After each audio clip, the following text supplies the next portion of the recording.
Welcome to Liberty Today. On today's program, liberal blogger Cory Heidelberger is back to talk big money and elections. Lynn DeSanto encounters a wall of resistance with fellow Republicans, and Gordon and Ed size up the current Republican presidential field. All this and more on Liberty Today. Cory Heidelberger and I are having a conversation about big money and elections. And Cory, we're not the only people who are talking about that. I think the Democrat in the U.S. Senate race in South Dakota has made the allegation that the Rounds big money machine is trying to buy the election, and there are some on the right who would agree with that.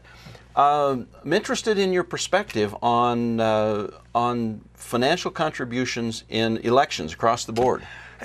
It's tricky because, there is, the reason it gets tricky is because there's the argument that money is speech, and that by choosing to support a candidate, you're exercising your First Amendment rights to promote a certain sort of speech. And that causes me great concern. I don't want to hinder anybody's ability to participate in an election.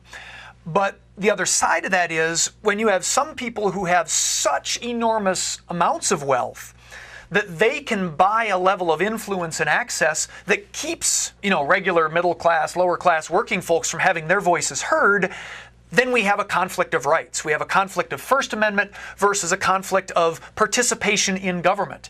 And my impression is that we're somewhere on the wrong side of that balance, favoring too much of just the big money in not just campaign contributions, but in lobbying and influence, at the expense of hearing the voice, really, of the majority of voters who feel like they can't be heard because they can't put money on the table. It's interesting when you talk about big money in politics that the right wants to malign the left and the left wants to malign the right. But there's a part of this equation that I think gets pushed off the table. And this is what I believe needs to be front and center. It's not necessarily the big money on your side of the table or on my side of the table, but the influence of the media, which is very arguably significantly left-leaning, so that what happens is it becomes more difficult to make a center of right argument effectively without money, because you've got the money on the left and the media, which is trumpeting the message of the left. There is certainly a segment of the media that's going to offer you a left-leaning bias. And I would, we can go into the sociology of who becomes reporters in the first place. Oh, they're those college hippies. Of course they're liberal, that kind of thing. But I think part of the equation that I need to look at to evaluate your argument is also the side that, at the end of the day, media outfits are corporations. There's money involved. They're selling advertisement.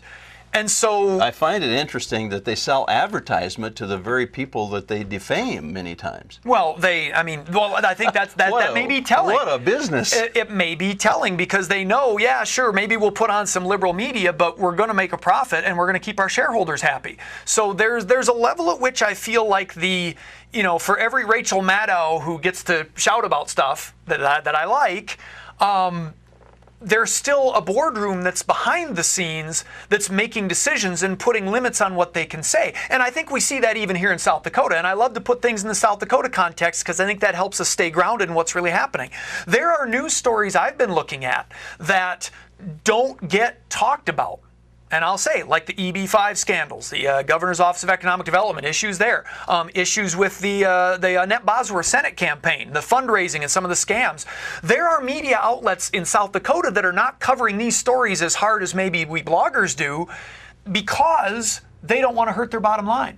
They don't want to offend their advertisers. And so in terms of a bias, that creates a bias. I see it in South Dakota and I see it at the national level where the interests of big money aren't going to be challenged as vigorously as they ought to be, independent of left or right. I'm not even talking about that side. I think there's an inherent big money bias that happens that might be worse, or at least as inimical to the democracy that you and I believe in as the left-leaning biases of those college hippies who grow up and become reporters and editors. The challenge to us is to try and sort out what kind of impact does the media have if no money was involved?